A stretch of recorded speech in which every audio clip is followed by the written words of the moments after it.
Okay, good morning. In this topic of memory management, we are going to study about abstract view, linking, and loading and address binding. So, first of all, main memory is referred to physical memory or RAM. In this abstract view of memory, we are going to view memory as what it is like visible to a programmer, or as like a programmer or a program sees memory. So, memory is divided into cells, and each cell has an address. Each cell has a different address. So this is a cell, and each cell has an address. So what happen is these addresses define like the number of address a memory has. The number of cells a memory has is defined by the address size. For example, like if a memory has an address size of n bits, n bits of address size, then the total number of cell it can has is like 2 raised to the power n. For a 64 bit address bus, the number of memory cells it can have is like 2 raised to the power 64. And memory size and the size of each cell, like how many bits this cell can hold, is given by the number of data lines. So for example, if a system has 8 data lines, therefore each cell can hold 8 bit of data.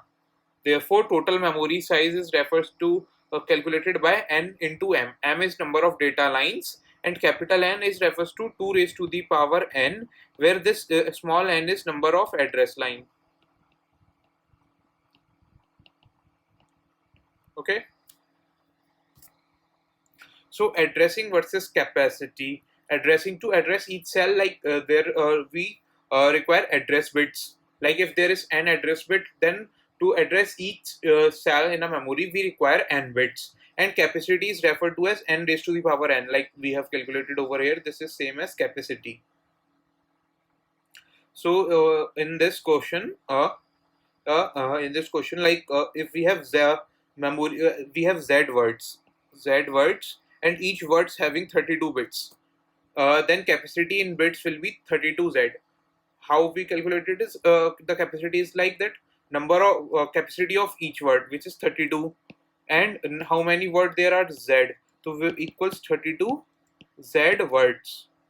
Sorry, bits. It will be in words. Sorry, it will be in words. And for bytes, it will be in bits. Yeah, sorry. It will be actually in bits. And words means refer. Sorry. Clarify. The size of each cell defines the size of capacity. For example, like 32 bits into number of cell is like z. So total is 32 z bits is the size of is the capacity of memory in bits, and for bytes we divide that by 8. So for 4z bits of address required to refer a byte. Number of bits required to address a byte is calculated by log 2 of 4z. Uh, Log 2 of 4z, which will be the bytes. 2 plus log 2 of z. How is this divided? Actually, it can be also be written as log base 2 4 plus log 2 z. So this will be calculated as 2. Log 2 base 4 is 2. So therefore 2 plus log 2z. Now loading and linking. First of all, loading. There are two types of loading: static loading and dynamic loading. In static loading, all the modules will be loaded during the loading run. In static loading, we load all the modules before runtime. During all the modules will be loaded when the program is being loaded between runtime before runtime.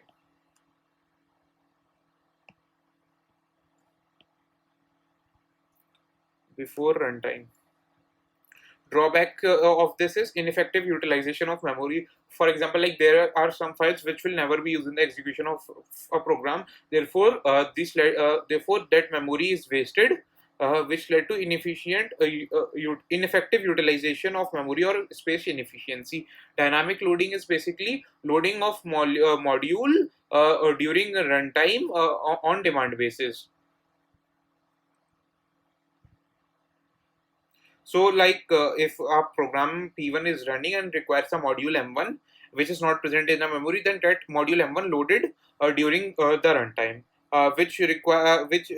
which causes time inefficiency and execution time will be increased. Linking refers to solving the external references. Okay, so types of linker: static linker before runtime, dynamic linker means at runtimes when the module is needed. So drawback of static runtime is like space inefficiency, and drawback of dynamic is time inefficiency.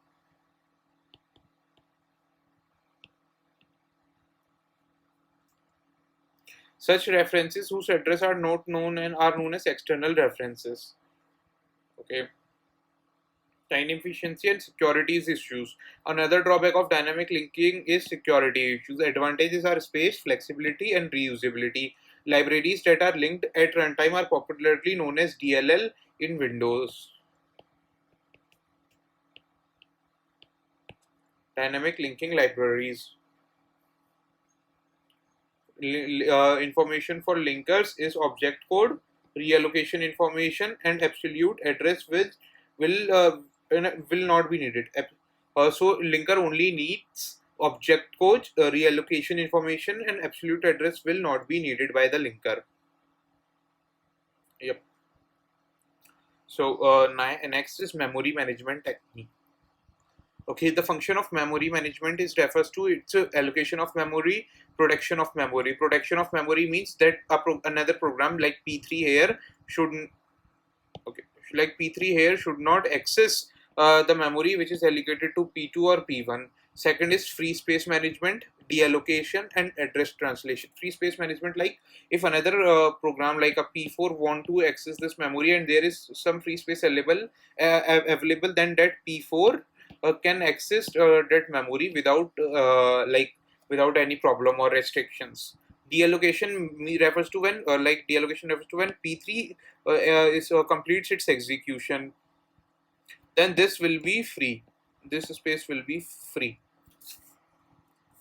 Address translation, which refers to translation from virtual address to a physical address and vice versa. The goals of memory management techniques are effective utilization of memory and manage the execution of larger program in smaller area.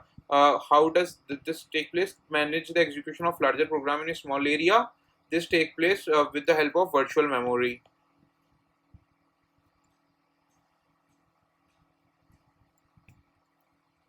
It increases the degree of multiprogramming and increases throughput. Techniques are like contiguous allocation of memory and non-contiguous allocation of memory. In contiguous allocation of memory, like whole program lies in contiguous allocation, from start to end. Like how can I say that? Uh, a complete program, the memory used by the complete program lies in a contiguous manner. No other program can access memory in between. In non-contiguous, like some part of memory acquired by program P1 is here and some part is here. In contiguous, it should all be like together. इसके examples हो गए, for examples overlays and partition. Non continuous allocation के examples हो गए paging, segmentation, segmented paging and virtual memory.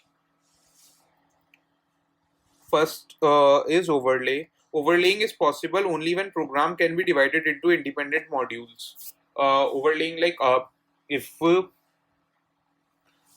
it first of all the program needs to request two passing from assembler. First pass refers to um, let's complete it, like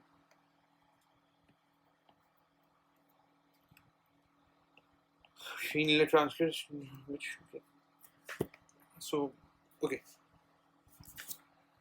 There is a program with a space of 200 KB. So what happened is that when we pass the whole program from an assembler, it will divide the program part into three part. Like first is 30 KB page table. So 30 KB. Okay, there is like 200 KB का program है. When we pass it through assembler, it will divide the program into 30 KB symbol table and pass one and program one of 70 KB. and program 2 of 80 KB, and common routines of 20 KB. And an extra overlay of 10 overlay loader of partition, like a scheduling overhead of 10 KB. So now the maximum space required by during the execution will decrease from 200 to how much it will decrease, like first require 10 KB of overlay, common routines plus 20, then a symbol table for 30, and one of those passes, like either P1 or P2, so like plus 70, so it or the maximum will be 80, so it like 80, 20, 100 and 140. So the maximum space required now with this program is only 140 KB. So it will be very much less than the 200 KB allocated, and that program can complete its execution um, in less memory, which means a larger program can be able to execute in smaller memory, a smaller size memory, if it can be divided into independent modules. If it can be divided into independent modules, I think we just need to put it into independent modules. But now the program needs to pass from the assembler twice. First to divide the program into independent module, and for the second one to translate the assembly language into machine language. And these two pass 1 and pass 2, must be mutually exclusive in nature. Horizontal modules are independent, like a root model is independent of ABC and ABC is independent of the rest of one, while vertically they show dependency. To execute this D, we require the root A and D. To execute this B, we require root B and G. To execute G, we require root B and G. Similarly for D like this, and for anyone here it requires this. So vertically they show dependency, but horizontally they are independent in nature. So minimum memory requirement refers to the maximum path length from root to leaf. Root to leaf, which in this case will be like, okay, 10, 12, 32 will be the answer from, okay, BG. Yep. So this is the maximum, 10, 14 and 8. To 10 plus 14 plus 8 refers to 32 KB. This is the minimum memory required size to execute this program. Second is partitions. Partitions can be fixed partition and variable partition. Fixed partition, like the size of the partition remains same throughout the entirety of the use, like since from where the operating system loads till the shutdown. Variable partition means it changes with the task. Fixed partition, user area is divided into fixed number of partition. One partition can only only be utilized by only one program. Partition size can be different. Okay, to place different process in this partition, there are algorithm. Four of them are first fit algorithm, like first partition that is big enough to store the program. Second is best fit, smallest free big enough space. Worst fit is like largest free big enough space. Next fit works like first fit, search from big enough but start from the least. The last one was made, may work faster than first fit. Like, okay, first fit is like it starts scanning the memory where it find a partition which is big enough to contain the program, it will be allocated. Best fit is basically like it minimize wastage, so it will scan and find the uh, smallest big enough partition to contain the program to make, so that the memory wastage would be limited. Worst fit will be like it will take the maximum size available and store the program into it. Next fit is same as first fit, but it will start from the where the last allocation was made. Performance of uh, fixed partition. Performance of memory fixed partition for fixed MFT. I don't know what the meaningful form of MFT. Okay, MFT means fixed partition, variable partition. So fixed partitions. First is there are internal fragmentations.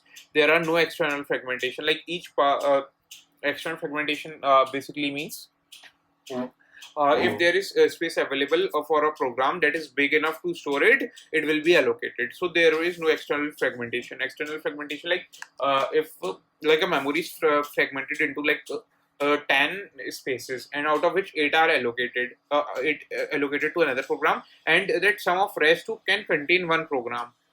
So, but these two partition are far apart, are not in a contiguous manner. Therefore, they cannot be allocated to a process, which causes external fragmentation. Means there is space to allocate a program, but that space are not available in a contiguous manner. So for MFT, there is no there will not be such external fragmentation.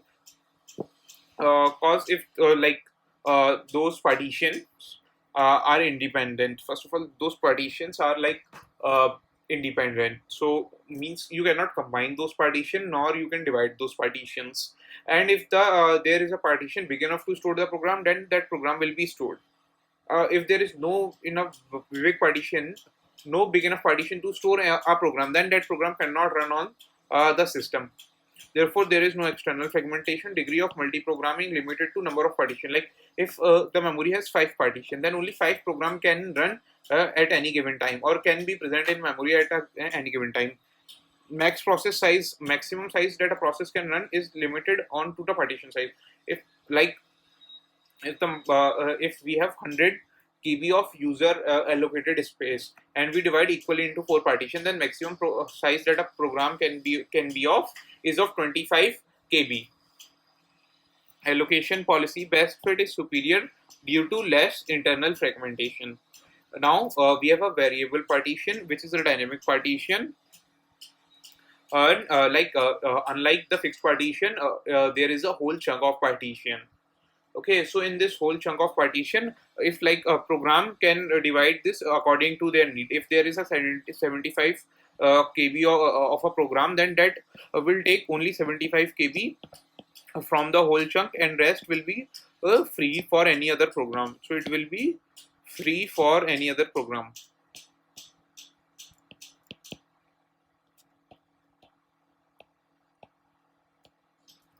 Okay, but it suffer from external fragmentation. Like if there is space available between we can go so there is 100 KB space, and there is 20 KB space available for free, and in between there is some program P1.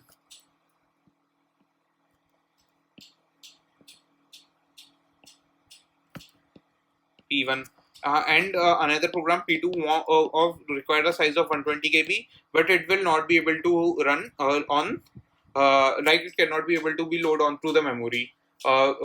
Even though space is available, but it is not available in a contiguous manner.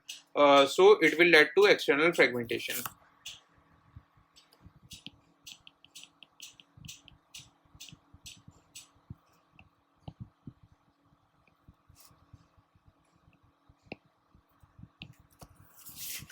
Degree of multi-programming is variable. Like if there are multiple programs of very small that require very small memory capacity, or memory very less memory, then then large number of program can be loaded into memory. And if there are programs which require large chunks of memory, therefore only few programs will be able to load into the memory. Therefore degree of multi-programming is variable. Degree of max process size is also variable. It can be from very less to it can consume all of the user available area.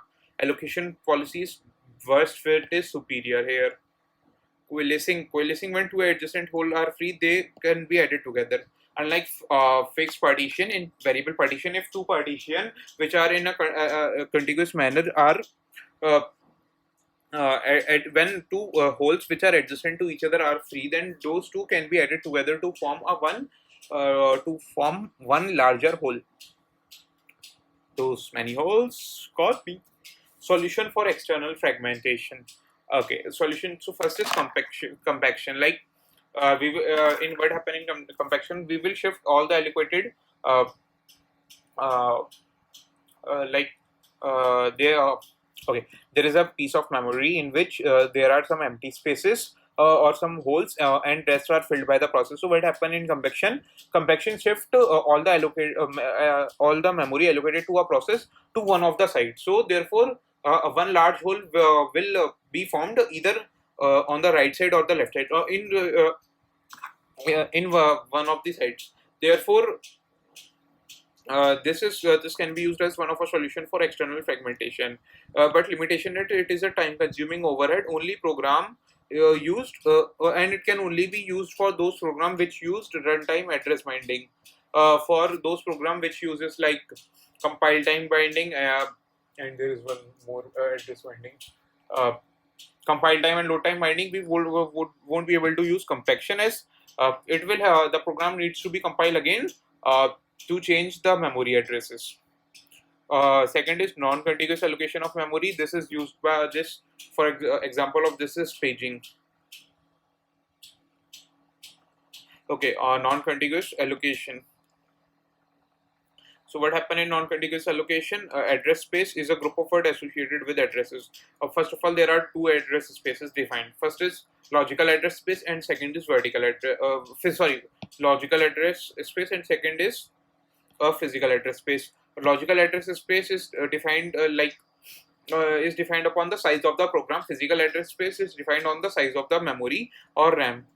Okay, physical address space contain OS and actual process. Logical address space only contains the program. Okay, so logical address. If logical address space is of like 32 bits, then number of logical size of sorry. If logical address is of size 32 bits, then size of logical address is 2 raised to the power 32. And similarly, if size of physical address is like 16 bits, then size of physical address space is like 2 to the power 16 bits. So whenever a process runs on a CPU, it generates logical address.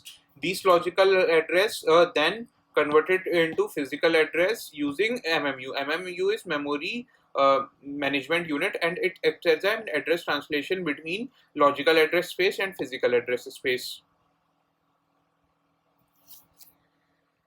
Okay. Okay, yeah, and also physical address space contains frames. The memory word we discussed above here are known as frames, and for logical address it is known as pages.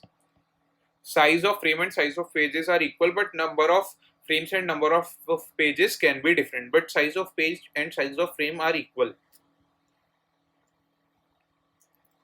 Okay, organization of logical address space. First of all, logical address space is divided into equal size units known as pages. Then size of pages is is in power of 2 bytes, and number of pages is defined by logical address space divided by page size, and from which we can calculate the page number bits. Page offset is referred to as D is referred to as page offset, which is calculated using page size. Now, organization of physical address space. Similarly for like what we do for logical address space. Similarly, physical address space is divided into equal size unit called frame. Frame size is always equal to page size. Number of frame is calculated similarly, but here we use physical address space instead of logical address space divided by physical address.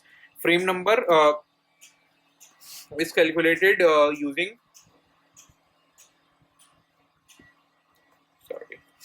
frame number is calculated using number of frame log of number of frame, and frame can store any page, and each frame can store any page. Like F0 can store during this instance can store P2, but for any other instance it can either store P2 or any of the pages. Now, organization of MMU. Each process has its own page table. Page table is stored in the in main memory in system area.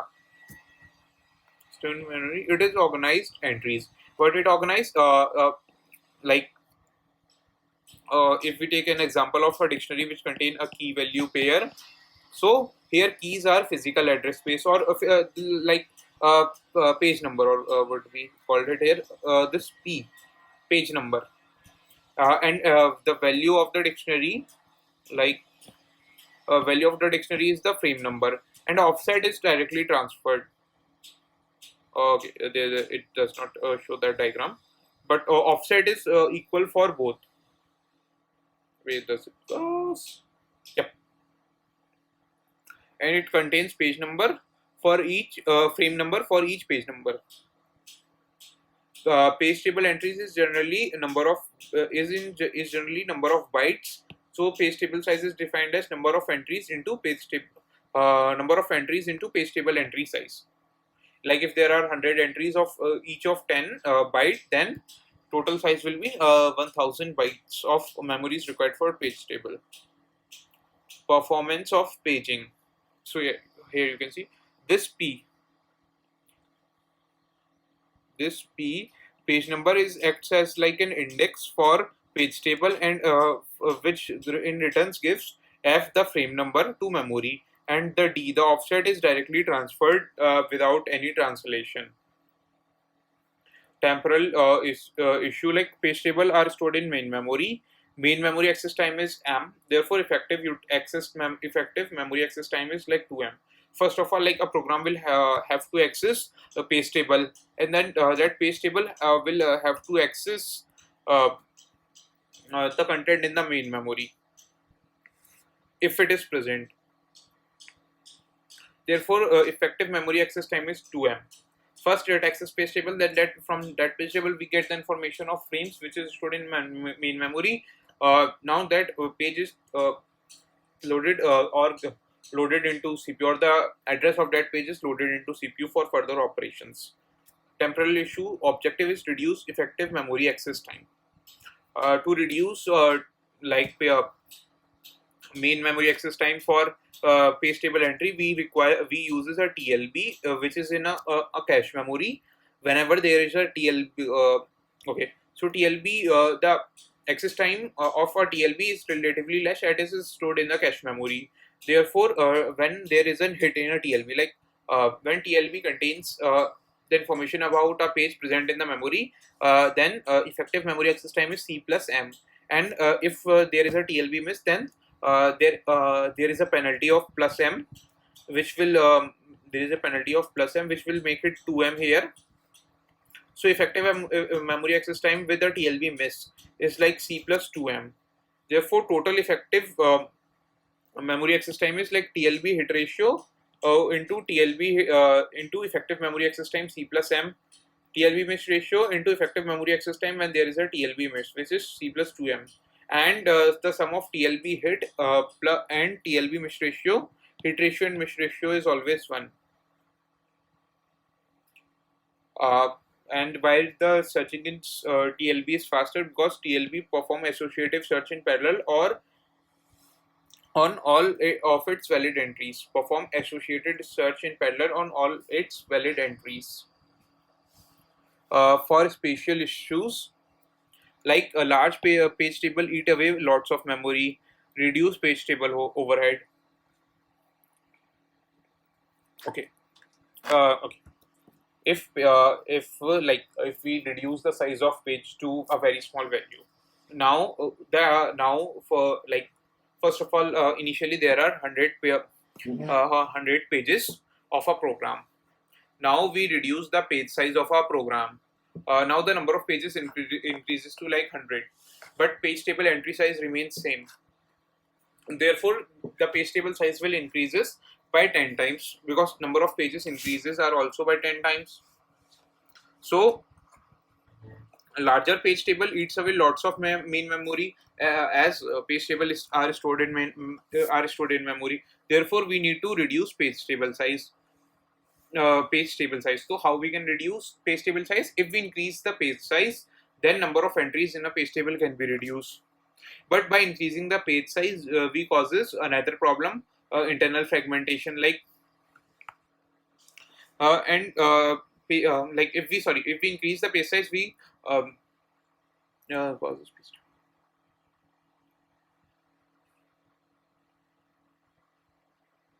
Well, how can be there internal fragmentation?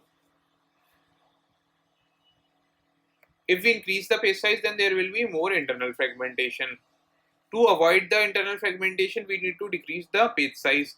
But if we decrease the page size, then then the page table size will be larger, thus increasing increasing the overhead of a memory. Therefore, we need to calculate optimal page table size. Therefore, optimal page table size is given using this: p equals to root 2 se bytes, where s is the virtual address space or logical address space, e is page table entry size, and 2 is like the value 2, numerical value 2.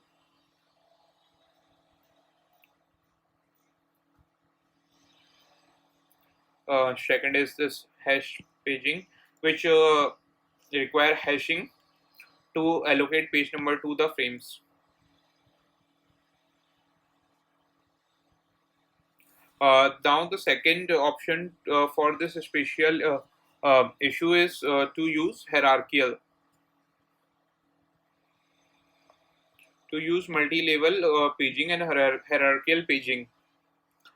We will study this in the next episode of operating system. Till then, have a damn good day.